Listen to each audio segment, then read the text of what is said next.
Last year, none of the swan eggs hatched. I think there were 3 that year too. So it's really, really cool that they have 3 this year, and they're all looking really healthy already. Very fluffy, very cute, not ugly duckling at all. That being said, swan parents are fiercely protective to the point of where they've been scaring all the ducks and geese off the lake, including other little babies, which has definitely made my blood boil, but we have to be happy that the babies look healthy.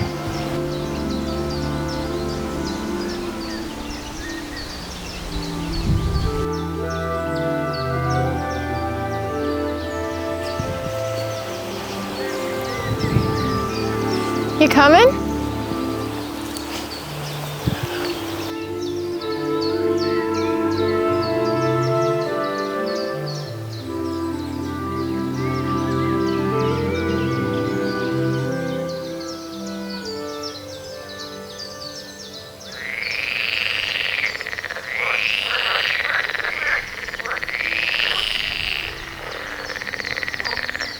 In the pond behind me, we saw some moorhen babies. I think that there's 2 families because we've seen 3 or 4 little fuzzballs. But then today, I think we only see 1, and it's a little bigger than the other ones. So maybe we can show you.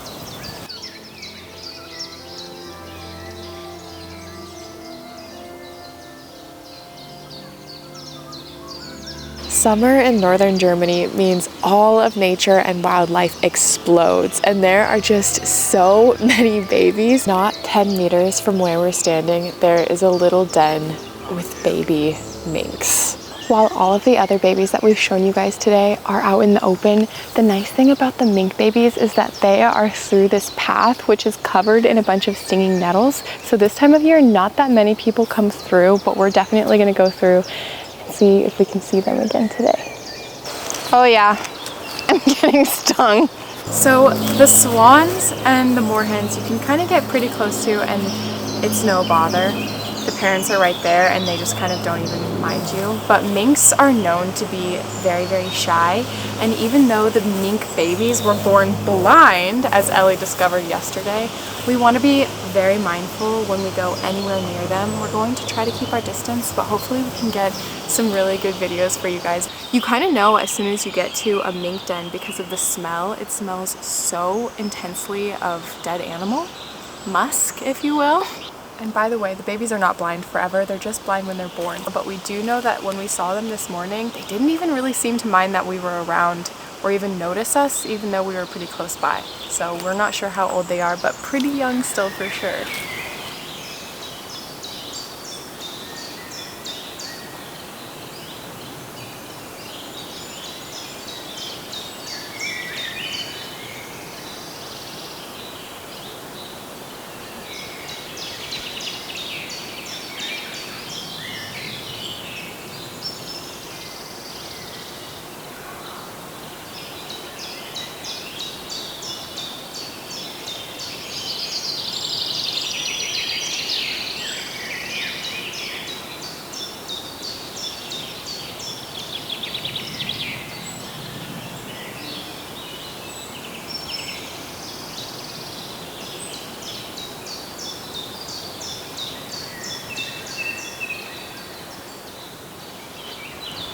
Guys, while I was filming, Mom came back, and so I just, as quietly as I possibly could, assumed rock form until she disappeared so I can tiptoe away, because I don't want Mom to freak out and then take her babies away. I'm not even sure if she saw me, but I just definitely don't want to be the reason that the mink family leaves, you know what I mean? But still, such cute little babies, and so happy that they're here.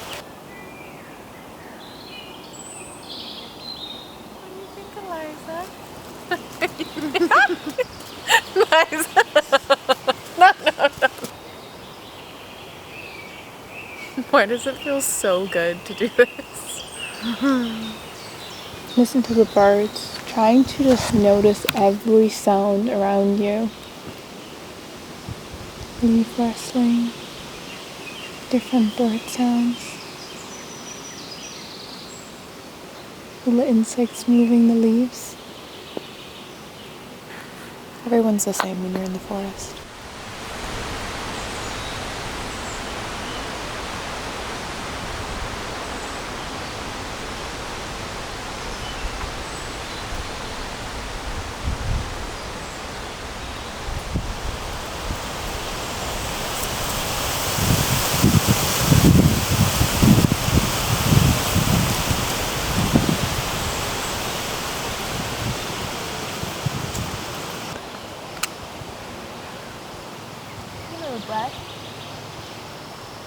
So we've actually come out to the forest to do a little bit of art projects. I have some projects I want to complete for some of our friends, and Ellie has a few ideas of her own.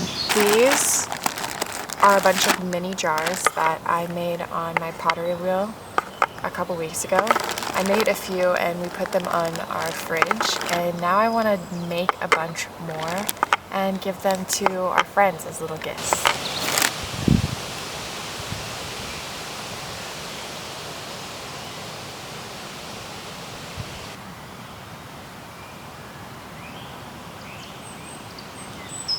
You're laughing at me because I look like a little gremlin? Pretend like I paint like this. Brush stroke, brush stroke, brush stroke. But really I paint like this. Brush stroke. Brush stroke, brush stroke. I am the witch that lives in the woods.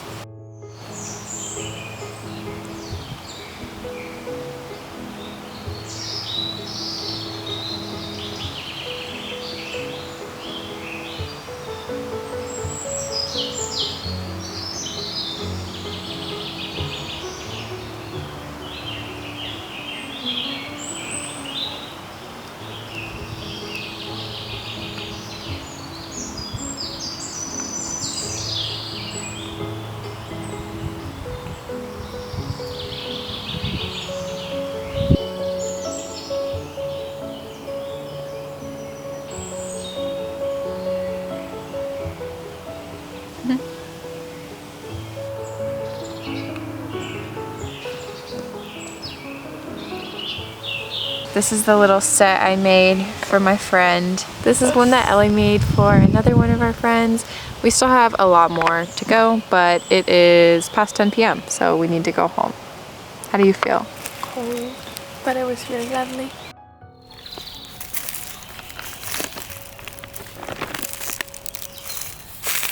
What happened here? What? Ah.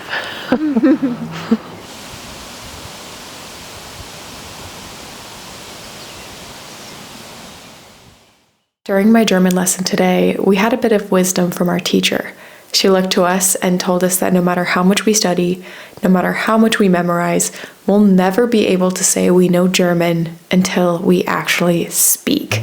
As much sense as this makes for any language learned, it's also by far the scariest part for me, especially out in the wild in my neighborhood.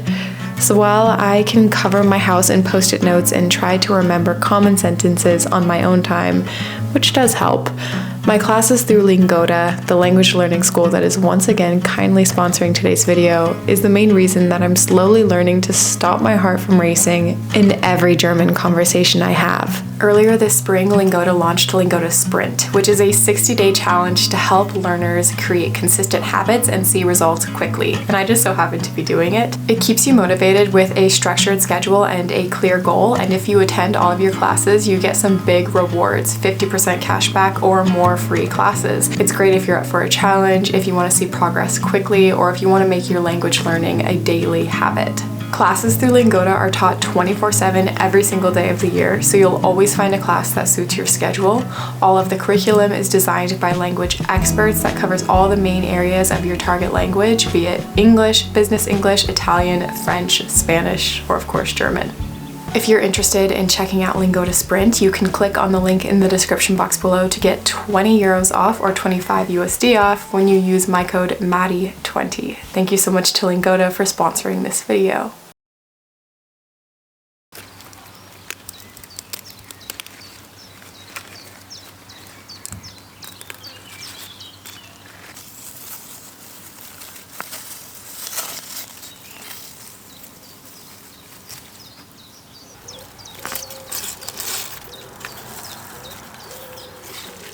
This is still nice.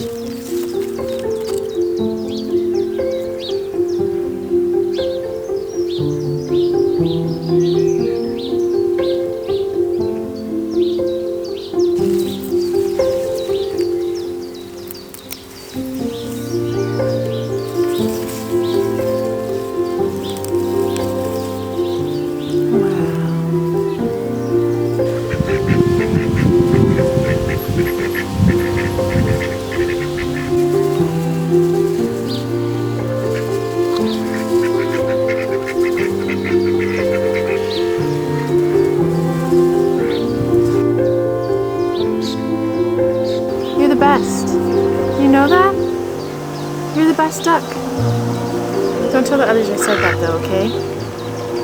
Don't tell the others I said that. For those of you who are new here, this is Audie, and he is our one and only friendly duck of the 4. Today we're going to candle Peanut's eggs and see if they are viable. Running ducks have been bred to not be broody ducks, and so it's kind of what we consider a miracle that Peanut is broody at all, and we think that we're gonna let her have her eggs. She has 3, and I candled them the other day, and it looked like at least 2 of them were growing, and so today we're gonna candle them again to show you guys what that's like and see if she's gonna have little baby ducklings anytime soon.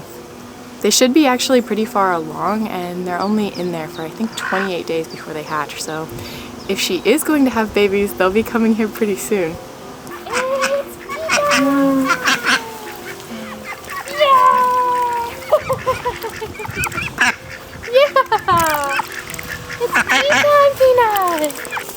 Alright you guys, let's candle these eggs together now that Peanut's taking a little break. The only place in the whole house that we can do this in that's dark enough is this smelly little closet, which is not ideal, but here we go. So there's one. You can see the veins. I think that's a little head. Can you guys see it moving? So it's fertile. Definitely fertile. There's another one. You can see veins in here too. I'm just kind of waiting for movement. There, it's moving. That is just so crazy that you can just shine a light on it and see the embryo inside. This is what an infertile egg looks like. You can see there's no veins, and it's just the yolk, and the rest is dark. The first time I candled these eggs, I left this one in, but now it actually has a rancid smell to it, so we know for sure that it is no good, so we can throw this one away. And if all goes well, Peanut will have 2 little baby chicks not so long from now, which is kind of insane. Are we really doing this? I don't know. Those of you who know Peanut from watching this channel know how weird it is that she's even broody at all.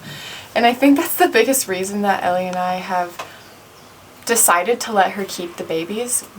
That being said, if we have male ducks, we'll have to sell them, which we both really don't want to have to do. So cross your fingers that we have 2 girls so that we have a bunch of peaceful ducks in our flock and not a bunch of very aggressive ducks. Male ducks can be so aggressive that they seriously harm each other or even worse. So definitely don't want that. So our fingers are crossed. Please, 2 girls.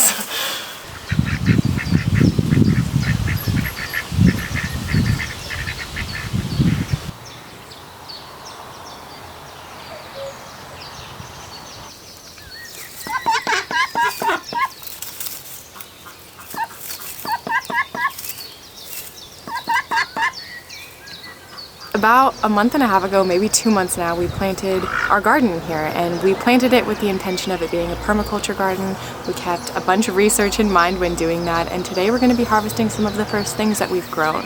This garden has come such a long way since we first moved in. We built it kind of for the ducks. We have a pond in here for them, and it used to be this crazy blackberry forest. They're actually already attacking from the other side of the fence, and we need to cut them back pretty soon here. But it's kind of crazy that now we're already harvesting some of the first things that we planted, and we've been eating the lettuce and the radishes in here pretty much every single day, which has been awesome.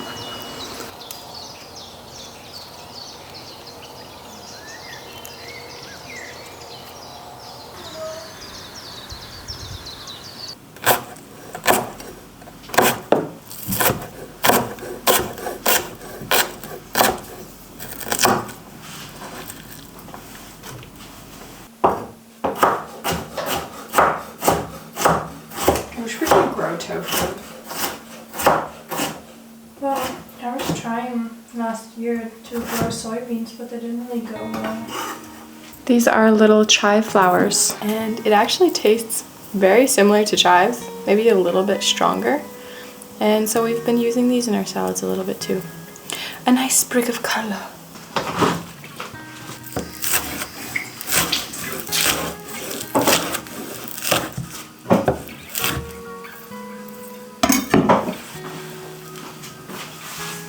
For the dressing, all I do is hummus, some balsamic vinegar, and a little bit of vegan mayo, and then I put a bunch of lime on the rest of this.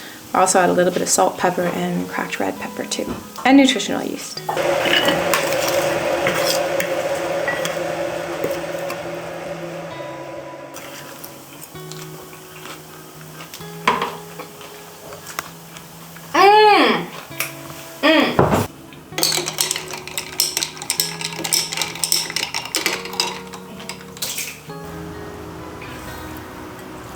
There's a lot going on in the world. Go touch some grass. Watch some waving leaves in the trees. It'll do you some good. I know it is for us.